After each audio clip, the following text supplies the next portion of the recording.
2020년 10월 9일 오늘은 제574주년을 맞는 한글날입니다. 세종대왕이 남긴 우리 한글은 대한민국의 세계경제대국 10위권에 오르는 저력이 됐다 할 정도로 과학적이고 독창적인 문자로 세계적인 인정을 받고 있는데요.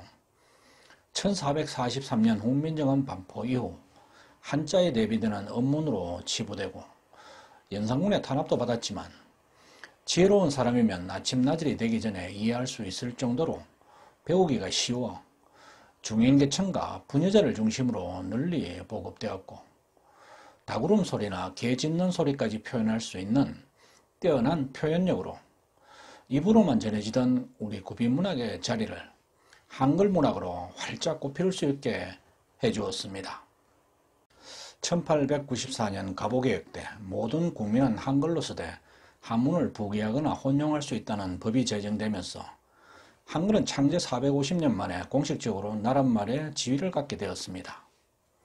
일제강점기 우리말 말살 정책으로 위기를 맞기도 했지만 우리 한글은 문명 퇴치와 민중 계몽, 남녀 평등과 문학 발전에 크게 기여하는 등 비약적인 발전을 해오고 있는데요. 하지만 한글을 둘러싼 오해와 논란도 끊이지 않고 있습니다. 앞으로 3회에 걸쳐 한글은 과연 세종대왕이 혼자 만들었을까? 한글은 문자인가 음성기호인가? 한글 전용이냐 국한문 혼용이냐 이 세 가지 주제를 갖고 한글에 대해 함께 생각해보는 시간을 갖겠습니다. 첫 번째 주제 한글은 누가 만들었나 논란은 조철은 감독의 영화 나랏말싸미가 상영되면서 더욱 증폭되었는데요. 영화 나랏말싸미는 세종대왕이 한글을 창제하고 반포하기까지의 과정을 상상력을 동원해 극화한 영화인데 조선왕조실록 등 사료에 나오지 않는 성녀 신미가 산스크리트어 능력을 활용해 세종대왕의 한글 창제에 결정적인 역할을 했다는 내용이 역사를 왜곡했다는 논란이었습니다. 그렇다면 논란의 중심에 선 성녀 신미는 어떤 인물이었을까요? 성녀 신미는 세종시대 문장가로 집현전 학사인 김수원의 형으로 사대부 명문가 출신이며 유학과 불교에 능통했고 특히 산스크리트어의 밝은 인물로 전해집니다. 당시만 해도 불교 경전은 범어로 기록된 것이 많았는데 신미는 불경 번역에 잘못이 많음을 확인하고 독학으로 범어와 티베트어를 비롯한 5개 언어에 능통했던 것으로 알려지고 있습니다. 고려대 국문과 정광명예 교수는 2015년 펴낸 한글의 발명을 통해 한글이 독창적이긴 하나 고대 인도의 범어인 산스크리트어와 원나라의 파스파 문자책의 영향을 받은 것으로 보고 있으며 2019년 펴낸 동아시아 여러 문자와 한글에서는 신미가 훈민정음 창제 후반 과정에 참여해 모음 11자를 만드는 데 공을 세운 것으로 추정된다고 주장했습니다. 오랫동안 한글과 범어의 상관관계를 연구한 한글학자 강상훈 박사도 세종대왕이 1443년 훈민정음을 반포하기 8년 전인 1435년에 신미가 한글 은혜본 원각선종 석보를 천불사에서 간행한 것 등을 들어 세종대왕이 추진한 훈민정음 창제 프로젝트에 산스크리트의 밝은 신미가 특별한 역할을 한 것으로 보고 있습니다. 실제 세종은 한글을 만드는 과정에 자신의 자녀인 정의공주와 수양대군, 안평대군, 훗날 문종이 된 동궁 등의 도움을 받은 기록이 나오는데요. 범어인 산스크리트에 능통한 신미 대사가 이들에게 범어의 어문학을 가르쳤다는 기록도 있어 신미의 세종대왕 조력설에 무게를 더합니다. 또한 법주사 복천함 사적기에 세종이 복천함에 주석하던 신미에게 범어의 자음과 모음을 설명하게 하였다는 기록이 있고 세종 28년 소헌왕후가 성하한 뒤 그의 명복을 비는 행사를 신미대사가 주도했는데 당시 모인 성녀가 2000여 명에 이르렀다는 기록이 세종실록에 나오며 문종이 즉위한 1450년 세종의 유언으로 성녀 신미를 나라를 돕고 세상을 이롭게 했다는 뜻의 우국 2세 해각존자로 삼은 기록 등을 고려하면 훈민정음 창제의 신미대사의 역할을 어느 정도 가늠할 수 있다고 하겠습니다. 또한 숭류 억불 국가에서 훈민정음 언해본이 불교 책자인 원인석부에 붙어있는 점과 한글 창제 후 실험적으로 만들어진 책이 모두 불교서적인 점, 그리고 조선 전기 유학자인 성현이 훈민정음 반포 30년 후에 지은 용제총화에서 훈민정음은 범자에 의해 만들어졌다고 기록한 점 등도 세종의 한글 창제와 산스크리트에 능통했던 성려 신미와의 관련설에 시사점을 제공하는 것이라 하겠습니다. 더구나 한글 창제 전 몇 년간 세종은 건강 상태가 좋지 않아 정사를 돌보는 것은 물론 가장 중요하게 여겼던 공부하고 토론하는 경연조차 제대로 열기 힘든 상황이었다고 하니 훈민정음 창제라는 엄청난 작업을 혼자 해내었다고 보기에는 무리가 있다고 하겠습니다.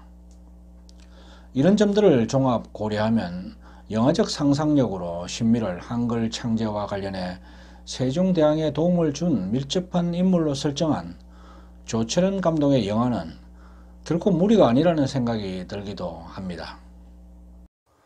하지만 세종대왕이 1443년 12월 내가 새로 만들었다고 기록한 훈민정음 서문과 임금님께서 창제하셨다고 1446년 집현전 학자가 쓴 훈민정음 해례, 그리고 세종실록에 임금님께서 친히 만드셨다는 기록이 있는 만큼 한글은 세종대왕께서 손수 창제하셨다는 것이 한글은 누가 만들었나에 대한 공식적인 답이 될 것입니다. 통상 임금이 대표자로서 무엇을 만들었을 때는 어제라는 표현을 쓰는데 훈민정음에서는 친제라고 쓰고 있으니 세종대왕이 단독으로 한글을 창제했다는 것에 그 어떤 이의를 달기는 어렵다고 하겠습니다. 세종실록에는 세종 25년 개 12월에 이달에 임금이 몸소 원문 28자를 지었는데 글자의 형상은 옛 전자를 모방하고 초성, 중성, 종성으로 나누어 합한 연유해야 글자를 이룬다. 무릇 문자에 관한 것과 우리말에 관한 것을 모두 쓸 수 있고 글자는 비록 간단하고 요약하지만 전환하는 것이 무궁하니 이것을 훈민정음이라 이른다고 적고 있습니다. 위의 세종실록 기록과 관련해 생각해 볼 점은 오늘날도 그렇지만 왕조 사회에서 모든 업적은 당연히 임금의 성과물로 기록될 수밖에 없다는 점입니다. 또 다른 점은 당시 시대 상황입니다. 문자를 새로 만드는 것은 한자로 형성된 기득권 체제를 뿌리쳐 흔드는 대사건입니다. 그런 만큼 기득권층인 신하와 4대 모아사상에 져있는 사대부들의 극심한 반대에 부딪힐 것은 불을 보듯 뻔한 일이었죠.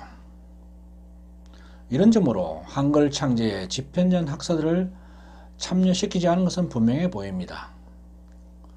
1444년 부제학 채말리의 상소를 비롯한 집현전 학사들의 상소가 이를 말해주는데요. 상소문은 이것은 풍속을 바꾸는 큰일이므로 마땅히 재상으로부터 백간에 이르기까지 함께 의논하여 의혹됨이 없는 연후에야 시행할 수 있는 것임을 강조하고 있죠. 이는 창제작업 전에 이들과 상의를 하지 않았음을 말해준다 하겠습니다. 그런 상황에서 더구나 숭유억불 정책을 편 조선에서 국가적인 대사인 한글 창제에 성녀인 신미를 앞세운다는 것은 상상도 할 수 없는 일이라 하겠습니다. 그래서 세종은 왕권을 흔들 수도 있는 이 중요한 한글 창제를 비밀 프로젝트로 추진했고 반포시에도 일체의 토를 달지 못하도록 기습적으로 발표를 하면서 내가 친히 만들었다고 천명한 것으로 볼 수 있겠습니다. 1994년 8월 12일 김영삼 대통령이 철동보안속에 당시 강경식 경제부총리와 홍재혁 재무장관을 중심으로 금융실명제를 비밀리에 준비해 기습적으로 발표했던 사례를 생각하면 세종대왕의 한글 창제와 반포 상황도 이해가 된다 하겠습니다. 우리는 여기서 새로운 글자 창제를 반대하는 부제약 채말리 같은 유생들의 상수에 부딪히면서도 당대의 지적 창의적 역량을 최대한 한글 창제에 모으려고 애쓴 세종대왕의 위대한 정신과 의지를 엿볼 수 있는데요. 특히 한자를 가지고는 언어 소통이나 한문 문서를 다루기 어렵고 형을 집행하고 제인을 다스리기 곤란하며 이두를 사용해도 의사표시가 불가능하다는 점을 들어 훈민정음을 창제했다는 점에서 세종대왕의 숭고한 애민정신을 만날 수 있습니다. 뿐만 아니라 대왕께서 중국의 어문 이론을 우리말에 적용할 수 있는 이론으로 발전시킨 것은 동서양에 그 유례가 없는 어문학의 높은 수준을 보여주었다는 평가입니다. 다시 말해 어문학에 대한 세종대왕의 깊은 연구가 있었기에 우리 민족과 인류 문화의 영원히 남을 독창적인 문자 체계인 한글 창제의 금작탑을 세울 수 있었다는 사실입니다. 한글에 대한 오해와 논란 그 첫 번째 주제인 한글은 누가 만들었나는 여기까지입니다. 오늘 영상 마음에 드셨으면 구독과 좋아요 꼭 눌러주시기 바랍니다. 끝까지 시청해 주셔서 감사합니다.